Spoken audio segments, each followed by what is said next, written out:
দেশে ফিরে আমরা সপরিবারে পুরী চলে এসেছি। তার বড় ব্লগ কিন্তু চ্যানেলে আপলোড করা হয়ে গেছে, যারা এখনও দেখোনি গিয়ে দেখে আসতে পারো। এখন দিদি ভাইয়ের হাতেই ক্যামেরা দিয়ে দিয়েছি যাতে ও আমাদের একটুখানি ভিডিও রেকর্ড করে দিতে পারে।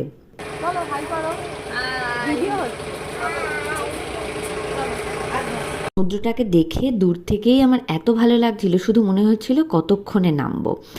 একটা জিনিস না বলে পারছি না, আমরা অক্টোবরে গিয়েও পুরীতে সাংঘাতিক গরম পেয়েছি। তবে গরম লাগা, সূর্যের রোদ, ট্যান হয়ে যাওয়া এইসবকে পাত্তা না দিয়েই আমরা পুরো পরিবার সবাই মিলে সাংঘাতিক মজা করেছি।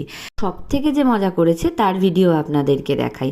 পরিবারের সবাইকে একসাথে পেয়েছে, তার উপর আবার সমুদ্রের স্নান। ওর আনন্দের আজকের কোনো সীমা নেই, আনন্দে ও প্রায় নাচতেই শুরু করে দিয়েছে। আর ওর সাথে সাথে তাল মিলিয়েছে ওর দিদুন, ঠাম্মি, দাদু, দাদান সবাই মিলে হুল্লোড় করে মজায় একটা ট্রিপ কেটেছে। ভিডিওটা কেমন লাগলো সবাই অবশ্যই কমেন্টস করে জানাবেন, আর ভালো লাগলে চ্যানেলটাকে সাবস্ক্রাইব